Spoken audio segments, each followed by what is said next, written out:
everyone. Welcome to Between Two Coaches. We're on a mission to make fitness more human, snark sold separately. I'm Coach Amanda, and I'm joined by my co-host, Coach Nick. Hey, everybody. We have a great episode. This is our Need or Not series. And as you can see, there's 4 of us. That's 2 more than normal.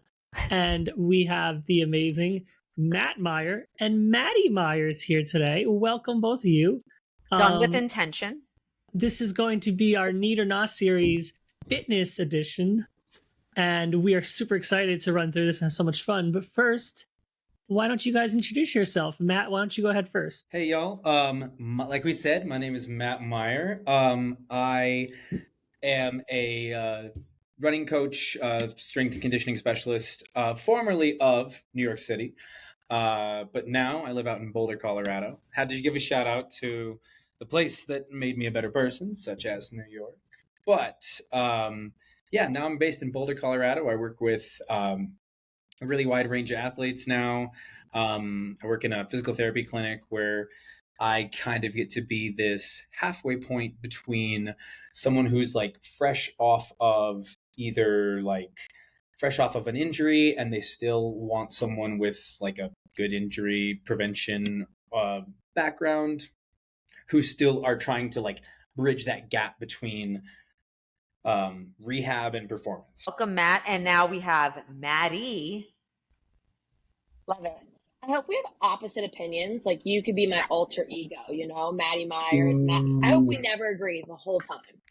Honestly, I really like that. There is the alter ego. I had my first gym owner in Long Island call me Matty Ice, and that stuck with me forever.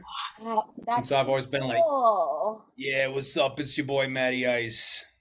Was he South Shore or North Shore, Long Island? That sounds... South Shore. Oh, South yeah. Shore. He's a South... Mm-hmm. If you know, you know. Oh, yeah. Everyone on the East Coast is like, yep. We know the type. Right. We know the type. Anyway, my name is Maddie Myers. I am a personal trainer and group fitness instructor currently in New York City. I work at Equinox with Miss Amanda Katz. At Equinox, I teach a whole variety of strength and conditioning formats, as well as a little tiny bit of boxing.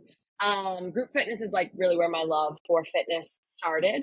And then I also do independent personal training sold separately. And yeah, I just love working with, especially in group fitness, a very wide range of people and just helping people discover movement that's going to work for them now and hopefully last them their whole lives. Awesome. I love that.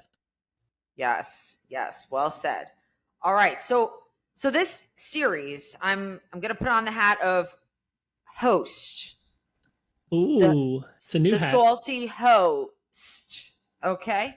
All right. So we got ourselves the Need or Not series. And basically this series is Maddie and Matt are launching it. We're kicking off with experts in fitness. Maddie and Matt here today, in sports nutrition, run coaching, as well as recovery. And throughout the 4 episodes, we will definitely dabble in all 4 areas.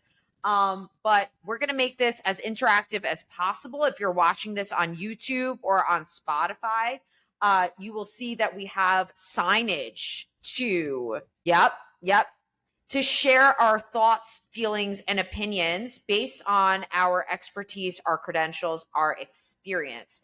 And also, I feel inclined to say that, so we got 4 fitness professionals on this chat today, 3 of which are personal trainers, 3 of which are run coaches, and 4 people who dabble in lifting weights and running.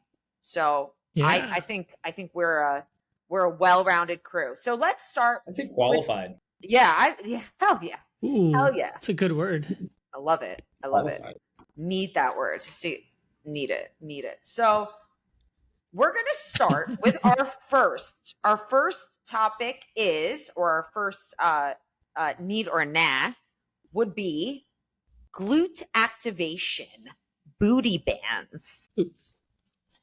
I put mine backwards. If you can see at home, I It says hand. I think it's forwards Han. for it's it's an in between. Oh, we got It's an an in in-betweener. between. It depends. It depends. We I like think. it depends. So Go wait, ahead, Matt. If I had $1 for every time I said it depends, I'd have at least like $20 a day. That could be my per diem for a day. It depends. Is a booty band enough load to incur change, incur growth, incur muscular development? Nah, bro. But is it something that is, I think, okay and useful before we do some like targeted lifting later? I think it's a good way. So like if we get like kind of like that neuromuscular pathway cooking, especially if you have someone who's like, oh, I'm a really like, say they're like a really quad dominant runner. Someone and they're like, I'm really trying to like, I'm struggling getting my glutes to come on board when I'm squatting. And I'm like, bro, it's hard. This is like a good way for you to like feel some things out without any like, without it changing like the quality of your lift. Is it going to make you stronger, faster, like any sort of like, is it enough load to develop anything? No, it's a no. Yeah. No, that's But good. if you think about it as like a primer, so if we talk like before we're doing stuff, and say if we're mapping, we're doing some mobilizing, activation, and priming, like good in like that first 5 minutes before you do any actual. Maddie, what do you think?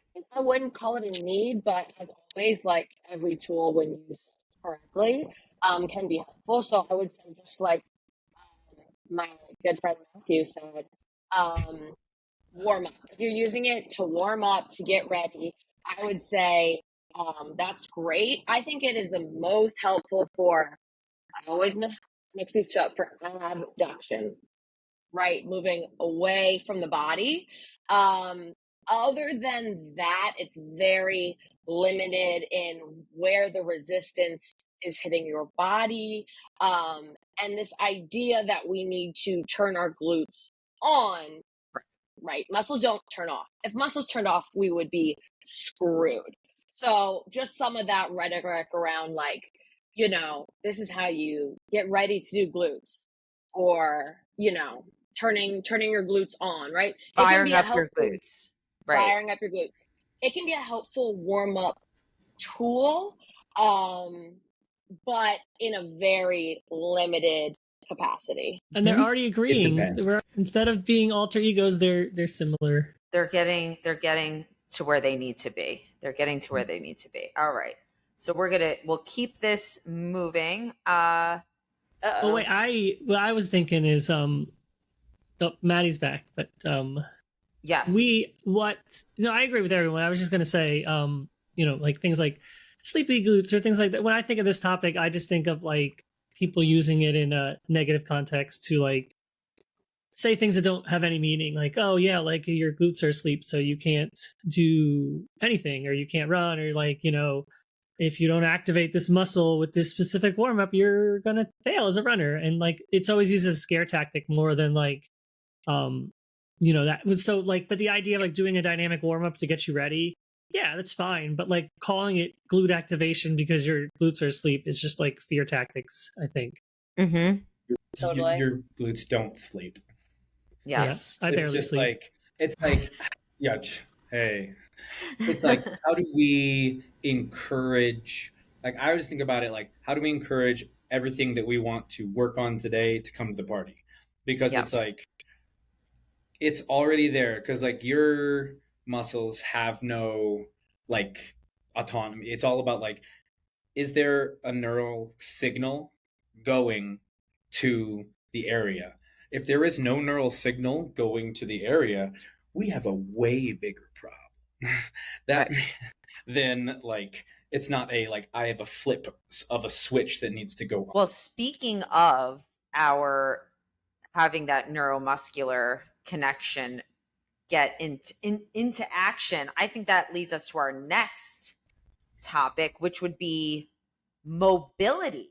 Need or nah, friends? Need. We're putting the signage up.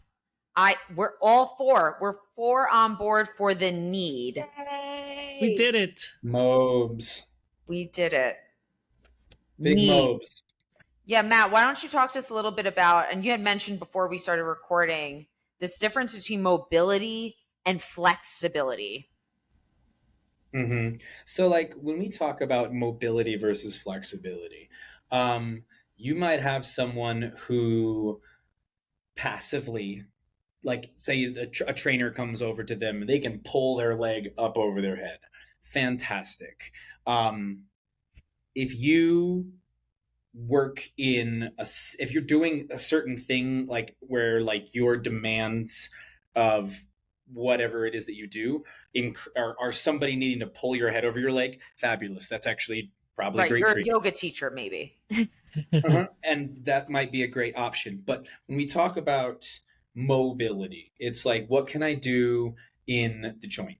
What am I looking at in the joint? And this is like active range of motion. So like, can I like push my hand farther back than this? Yeah, if I come in and like crank on it, but like, am I actively controlling that? No, it's passive. So when I'm thinking about mobility, we think about stuff for running example. I'm like, what's this person's hip mobility? And a lot of the times, if we look at certain injury rates in like this or that, you can attribute it to everybody's like, oh, like we said earlier, oh, you have weak glutes. And I was like, maybe we aren't super strong in our glutes, but also it's probably a lack of hip mobility. Yeah. And you're compensating by like throwing your hip off to the side because you can't move through the range of motion. And like whenever I work with somebody, the first time someone comes in, first thing I'm going to do is check range of motion on a bunch of key joint angles. Like for runners, I'm like, oh, I want to see what your ankles, I want to see what your knees do, and I really want to see what your hips do. And if I can see that we're like not within normal limits, bam, you need to work on some joint mobility, bro. I'm here for that. Mhm. I'm here for mobility. I can't see. Let me say this. Sorry, I have a little pop-up blocking my Maddie's face. Maddie, what did you want to add anything to the mobility versus, or it's not versus, it's and. Yeah. They're different. They're Apples different. and oranges. They're different. They're not Honey Crisps and Galas. It's Because only Honeycrisp. we all Only Honeycrisp. Everyone here knows what the right answer is. Okay, everyone here knows what the right answer is. So what are our feelings on mobility, Miss Maddie? Yeah, I just went through like basically the example you talked about. Like I always thought I had weak hip flexors. I always thought that those were a problem. Stretching, just never getting better.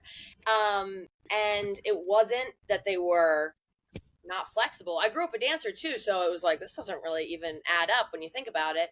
It was that they were weak and they were also not getting, I'm obsessed with abduction and adduction. I'm probably going to use it anywhere I can, but right, that's part of that full ability of your hip and all the different angles and the range of motion. And I wasn't getting a lot of that. So then once I started working through my full range of motion and then even adding a little weight, I love mobility because it's another excuse to build strength and have a little bit of weight and things like that. So yeah, I've seen it help me a lot. And then yeah, I think that's a missing piece in a lot of people's form, in the sense that, right, making a squat feel comfortable and like how it works for their body and things like that. So I think that's a piece that's been missing and like informs a lot of your strength training. Reach. Yeah, agree. Like if you can't move, like I don't care if you can pull big weight, but can you pull big weight on like correctly within a large range of motion? Mm-hmm. Like I think that's like the base of the pyramid, is can you do it within range, big range, full range? And then it's like, okay, let's like add a little bit of load. Let's add a little bit of like difficulty to it. Let's maybe add a little tippy top of sports specificity. That's the cake. That's the cake. Yeah, people move to big weights way too fast, and it's always like, that's like, we're gonna get you to where you need to go. It's everything. Any fitness discipline, it's always moving to the highest thing before getting the basics down, right? Like, I'm just gonna run as fast as I can. I'm gonna do speed workouts. I'm gonna do, heavy weights. I'm going to do the hardest cycles I can do, VO2 max all the time. It's like, oh, like, are you doing the basics, right? Do you have the mobility to handle this? Like, are you starting there? And most people are not. And sure, sometimes you can get by. It always catches up with you. Yeah, the one thing I want to add on too, just since we're kind of speaking about trends, is that a big video trend is like, do this and your spine will feel great forever, and do this mobility exercise and it'll solve your back pain and stuff like that. And the problem with a lot of these trends in general is like they have like a very small nugget of truth in them. Like you can address pain in your things bothering you in your strength training through mobility, but those videos that are like, just do this, we know, I'm sure your listeners know that's too simple. We know. Yeah, but of course there's always like that little nugget of truth that makes it hard for people to like decipher. But out of all the trends, I would say definitely a need. Anybody who says that there's one thing is just trying to sell you something. Yep. They Whether ain't just trying to that's sell an you something. exercise, a supplement, training, running, correct. anything. This is the only modality you need. No. Unless You're it's just missing Olipop. this one thing. Nick is on his Olipop game. Yes, I with you. There's never one thing. It is way more complicated than that. We are complicated humans, individuals, layers to our like love. an onion. Ogres are like onions. Come on. Well played. That leads us. Somebody, whoever made this list, and it was very comprehensive, this list, these 4 people here. All right. We got lifting weights, resistance training. Is it a need or a nah? Need. We're heavy on the need. We're heavy on the need. Gotta. It is, we are heavy on the need. And we'll take a step back from the aesthetic, quote unquote, gains that we get from strength training. Strength training does what? It improves our bone health, right? We reach our peak bone mass when we're basically in the end of our 20s. Matt is pointing behind him because it's behind him, right? And lifting weights is one of the ways that we can remodel our bones, right? What else does strength training do for us? Maddie, you want to start first? Oh my God. My favorite thing about, don't get me started. I mean, my favorite thing about strength training, especially living in New York City or any kind of city, is just your quality of life. The ability to walk through the day and look at something like, I can pick that up. I don't need anybody.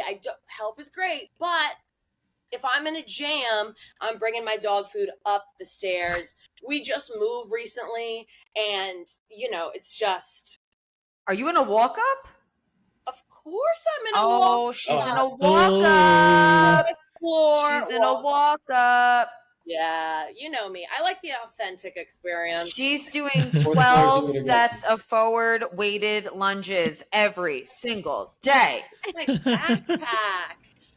People always give examples. The airport, just all of these things. I just think you have to give yourself that baseline ability to be able to live your life to the fullest. Yes, hiking, independence. Yeah, and like it's whether or not you love strength training helps you do the things that you do love, and it's the best. I'm gonna get emotional. Please do. Matt, do you like strength training? I love strength training. I just want to be a big dog. So for example, the clinic I work at. I work with people. My youngest is probably 14 and my oldest is 86. All of them have something else that they're interested in. Running, skiing, cycling, whatever it is. We do the things in here. This is the lab where we get the work done here so that we can go out and do the thing that we like to do. Now, eventually, I hope that some of them start to like the strength training. But hey, that's just me. But when it comes to training, There is nothing else you can do that's going to increase your workload capacity. Nothing else is going to like allow you, like when we talk about like, I want to run this time. You're like, cool, maybe we should run more. But again, we can only run so much as we're able to do without injury coming in, without burnout coming in. We have our lives, we probably have jobs, probably have families, all those things. So what do we do that can maximize the efficiency of our time and maximize the efficiency of our training? Bam. What we spend so much time working on, if we do like the car analogy, we spend so much time working on the engine. And I know way too many people with Ferrari engine inside of like an old Miata. And the frame of the car is going to give out way, way before your engine ever will reach potential. So you got to like put them both together. No, went right over my head. I'm sorry. This is where I have to say. It went right over your head. That's because we spend a lot of time on the subways, Maddie. Yeah. Did you know we live in New York? Did you even know? We're just Matt does know. He remembers. He pretends. Oh, no, He's like he remembers. He remembers. I should have worn I had a Mets hat on earlier this morning, and I was like, oh, I should have kept that on. Would have really been good here for As me. long as it's not a Yankees hat. No. Yeah. Mets all the way. Queens, baby. He already knows. Matt has the right answer. He already knows.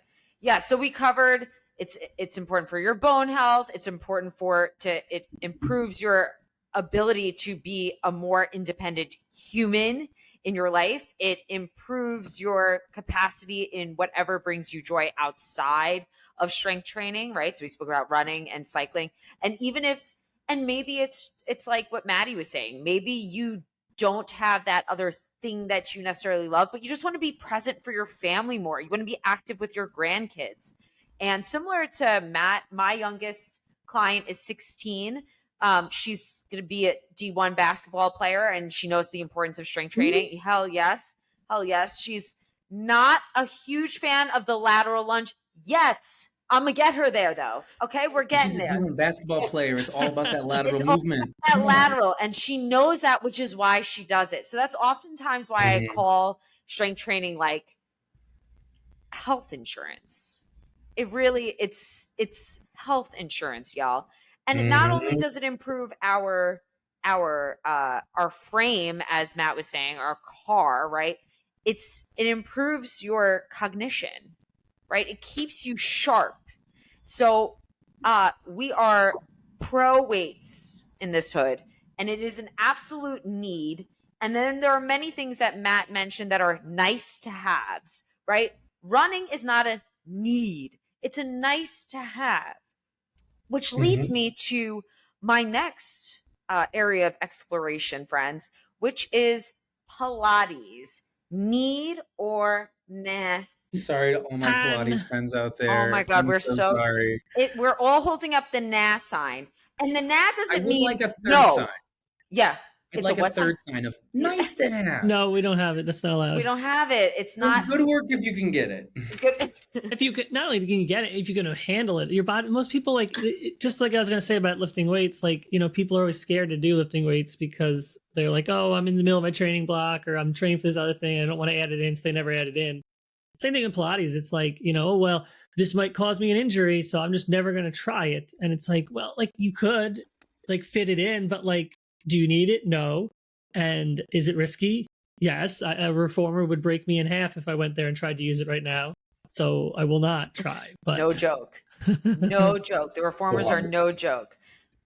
So Maddie, Maddie and I were talking offline about how Pilates has really grown in popularity, but I think there's some confusion around it. Sometimes I'll talk to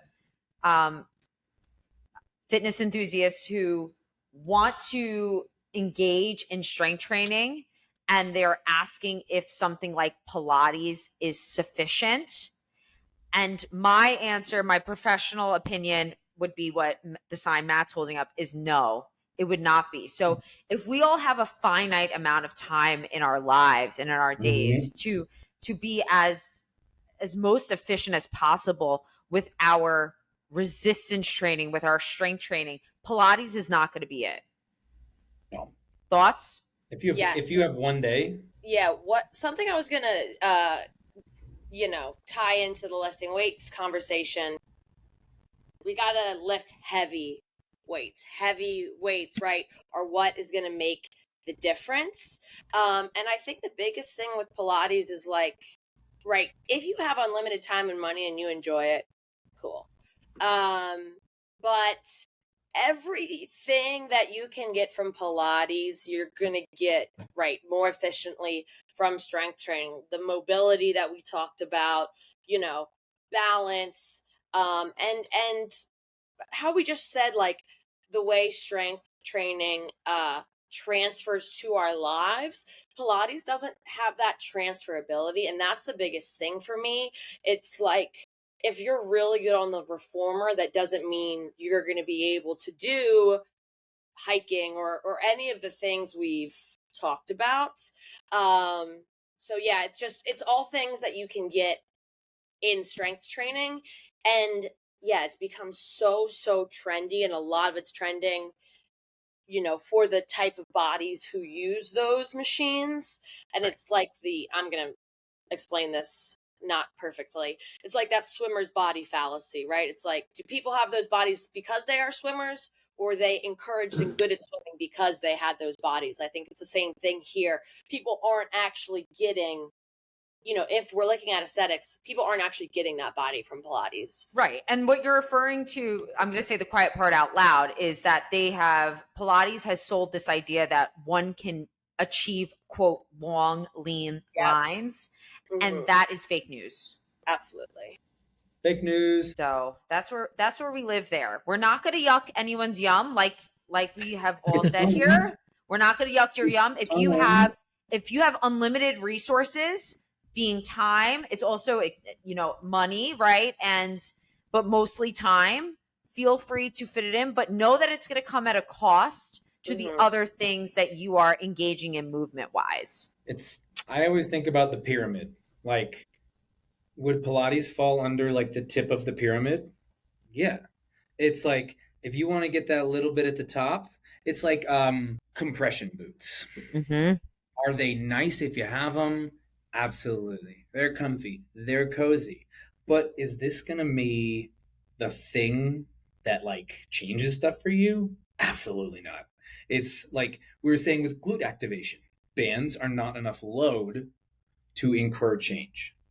It's all about, like, when you talk about training, all this stuff, it's just like management of load. Like, we're doing running in very particular progressive fashion to have the goal of being whatever at the end, whatever your goal happens to be. Same as strength training. It is progressive, heavy loading that we just can't get in something like a reformer. Like you said, are you going to be good at other things? You'll be really good at balancing on a cushion that moves a lot. You'll get super adapted to this one thing, which, again, it's fun if that's something you like to do. It's not bad, but is it like are you going to get the most efficient use of your time? Yep. Aligned. We are going to move on to a topic I also see a lot on the Clock app, especially. A lot of selling around this topic. The topic is cycle syncing workouts. Is it a need or is it a nah? Okay, so if you're on screen, you see that we have 4 NAs for cycle syncing workouts. So first, let's just take a step back. Maybe there are some gentlemen listening to this, or folks who are living in the good place. All right, before we tried to monetize everything we could in the fitness industry. So there are certain a woman goes through different phases in their cycle, right? And so there's some talk around, sticking to low intensity exercise during your luteal phase, or doing maybe a tempo workout during your follicular phase, right? And the research says that there actually isn't much there, right? And there are, of course, and before I go into it, there are certain advantages, of course, and disadvantages for every individual, depending on the individual of when what they're training for and what time of the month they're training for. And that it would really just be in our best interest as individuals who go through a cycle to track and to see where our body, how our body feels day to day. I've personally found, as a trainer who's worked with, I had a client who came on board with me in 2020, and she's still with me today. And I will never forget when I started coaching her. I'm her personal trainer and her run coach. And she goes, well, I don't know if I can work out that week because that week happens to be, I'm in my luteal phase and I'm not sure it's smart of me to. I said, wait a second. I said, who said? Like, are you telling me that you, like, tell me some of the symptoms you experience? She was like, honestly, have never tried because I've been told by the Toctic and other folks who are sharing cycle syncing workouts as the way to train that she shouldn't be at that peak mileage during that week. It had nothing to do with her tuning into her own body to seeing what her needs were and to tracking trends around that. And it turned out that we just needed some more carbohydrates and a little bit more rest. And she actually flourishes that time of the month. Would you look at that? Remember that time when like the internet didn't tell everyone all these things because everyone had a microphone and a voice and like people just listened to their body and did what's right? Wow, what a crazy time. I sometimes wish for that back. Me too. Maddie or Matt, do you guys have any interesting stories you've heard around cycle syncing? I wouldn't say interesting stories. I just think it's like another one of those things where it's like, yeah, there's a nugget of truth. If you can say, oh, you know what? I might be feeling this way because of this, right? But more importantly, it's like, okay, but how do I feel today, every single day? Right. Not just how do I feel this week, this phase, stuff like that. So yeah, I'm totally agreeing. And it just feels like one of those things where it's like just separating women out again. It's like, no, you're not going to strengthen, you're going to do Pilates. Actually, you have to change every week what you're doing. It just feels like another thing trying to like separate us off to the side. It's unnecessary. Pink tax. Big shout out. I think big shout out to Dr. Stacy Sims, who we all love Dr. Stacy, for like, even like, I think that though someone like I think that Stacy's done a really good job of like getting that into more of a conversation in athletics and in training, because like 99.9% of all data is based off of men. So yep. Big shout out to Dr. Stacy. But the fact that, like you said, people are trying to monetize this, and that fact that totally eliminates the fact that this changes from person to person. And the best way to do this is keep track of where you're at and like, oh, hey, for 3 months in a row, I've noticed I need more carbs in this part of my luteal phase. But that might not be the exact same. So you're not going to take that and then blanket this across every one of your athletes. Exactly. It depends. It's a person to person. But does this mean that you should never ask? But I think that it means like it's something you should always check in with. Yes.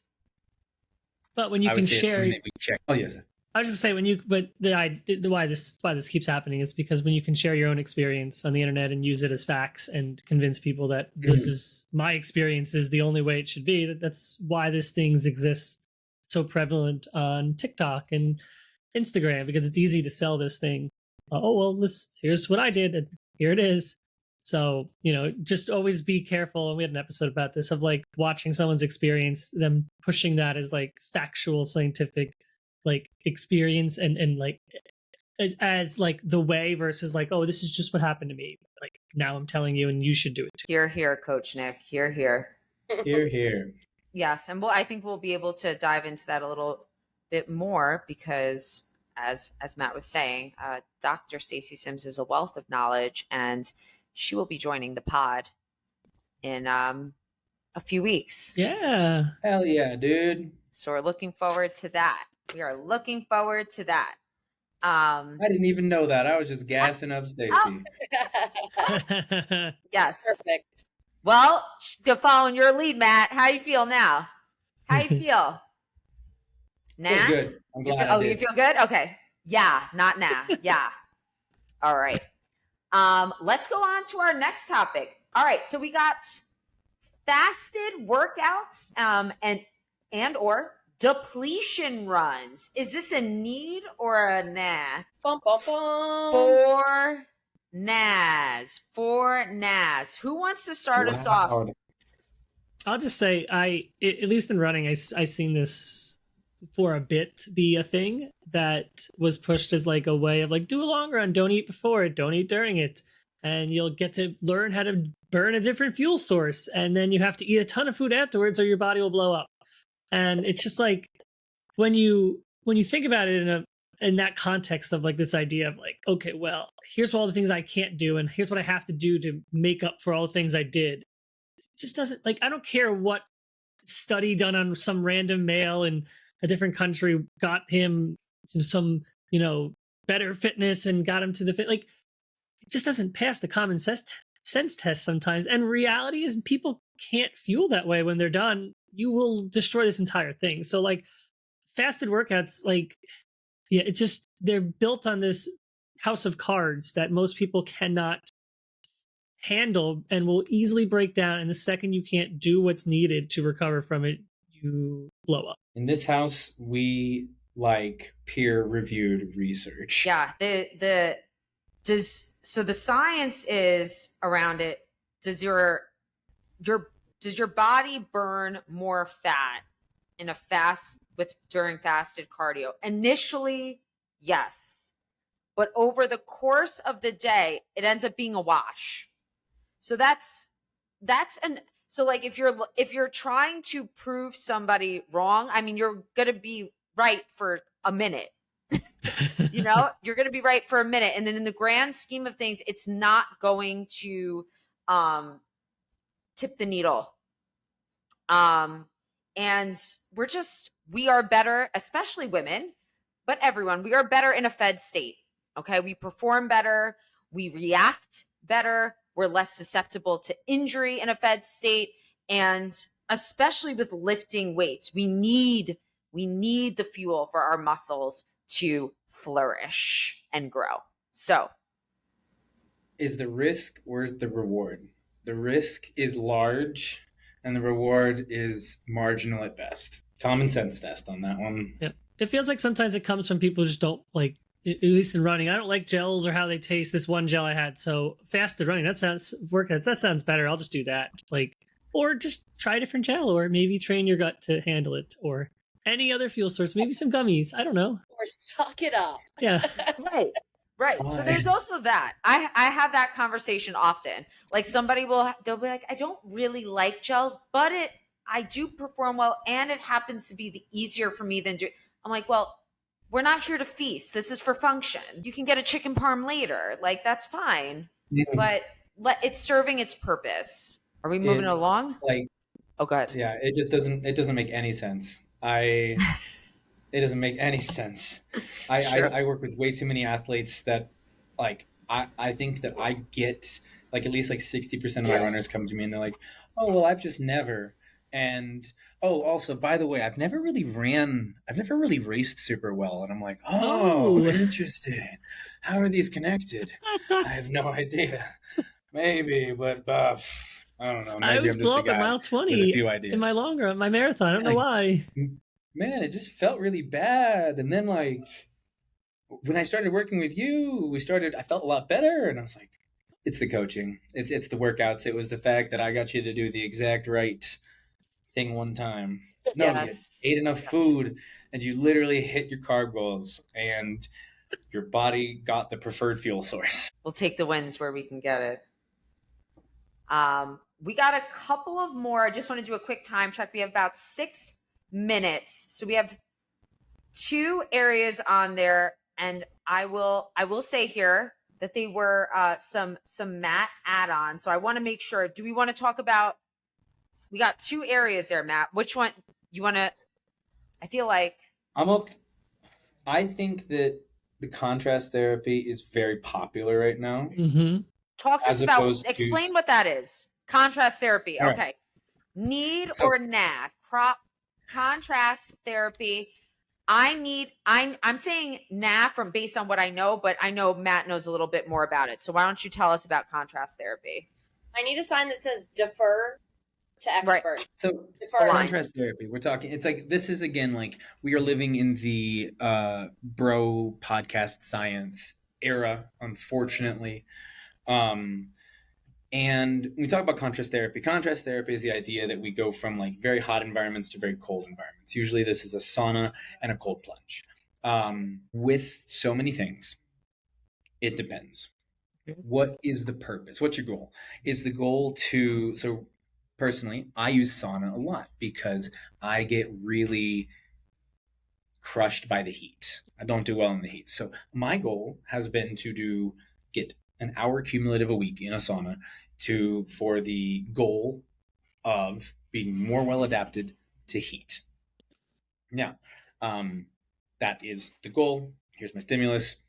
Here's the research.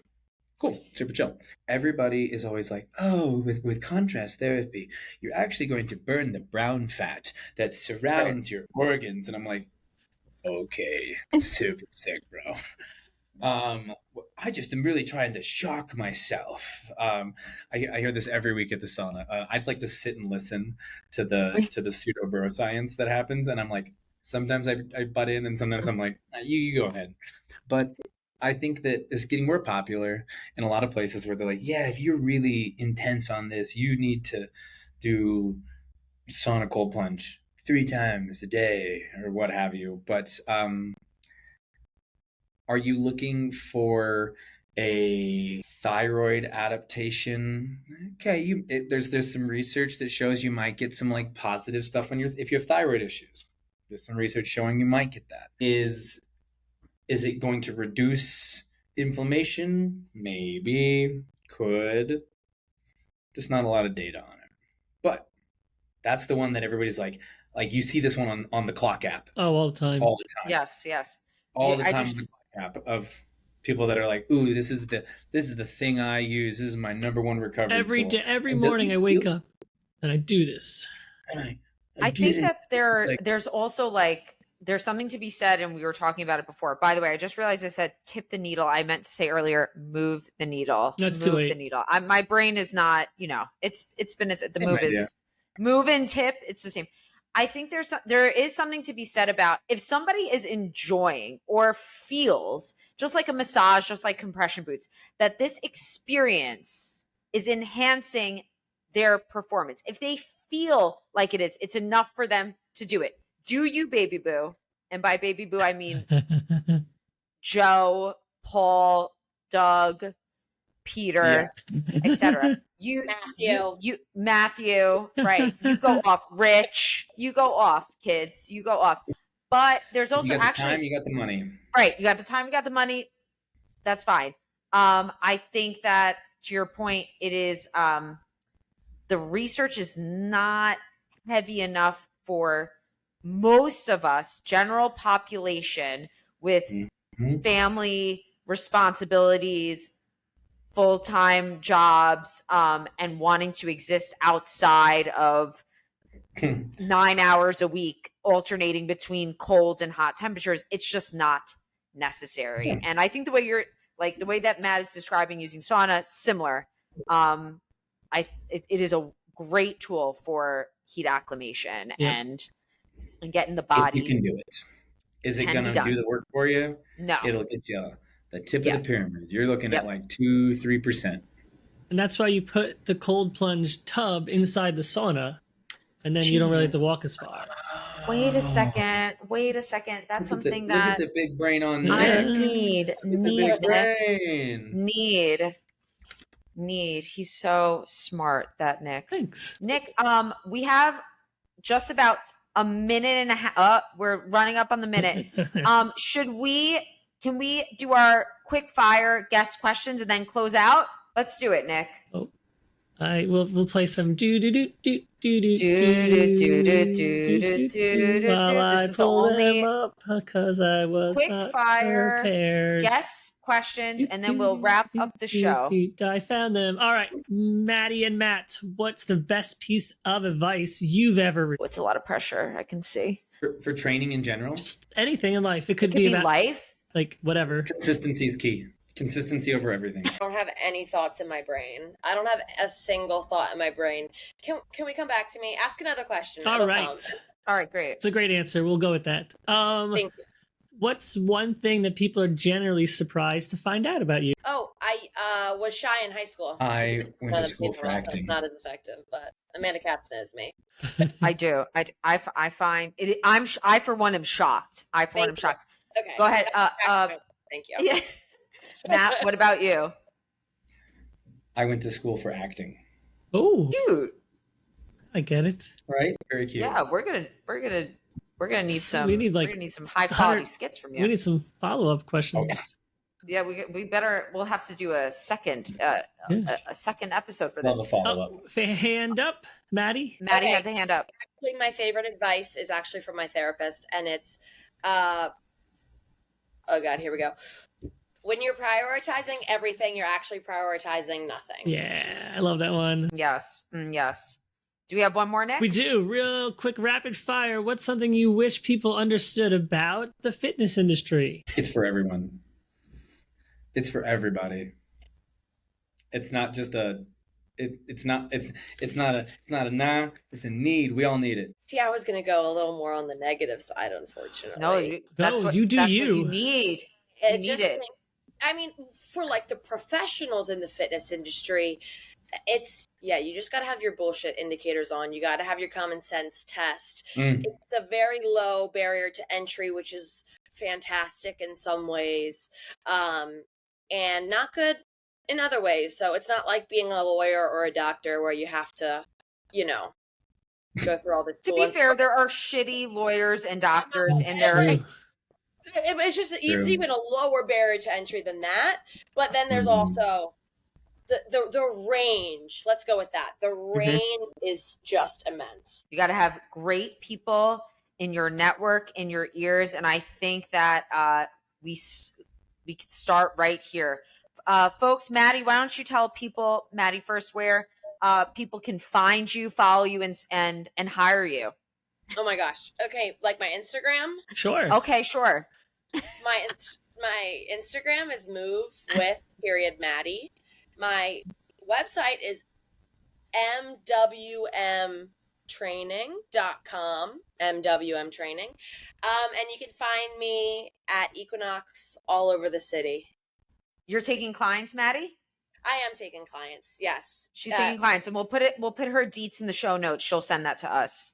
Yes, thank you. Matt, where can you be found? You can find me on the World Wide Web. Instagram is just Matthew Luke Meyer, all one word on the Instagram. You can also find me in Boulder, Colorado at any time at Revo Physiotherapy. Coming to you live from right there.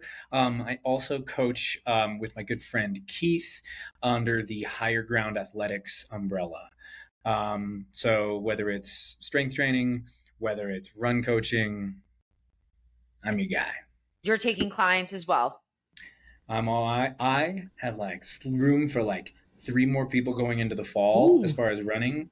And I have a little bit more bandwidth on like the remote strength training side. Copy. Hire him now. Love to hear it. We love to hear it. Well, thank you, everyone. Thank you, Maddie and Maddie. Thanks, guys. Maddie and Maddie. Thank you so much, everyone, for listening, for joining us. We hope that you enjoyed this episode, and you can reach out to Nick and I at any time on the gram. Between two coaches yes at gmail.com is our email address. You could send us questions, topics that you'd love to hear more about, and make sure you're hitting that 5 stars, 5-star reviews. 5-star reviews. We all deserve it. We will see you next time, everyone. Bye-bye. Bye. Bye. Thank you.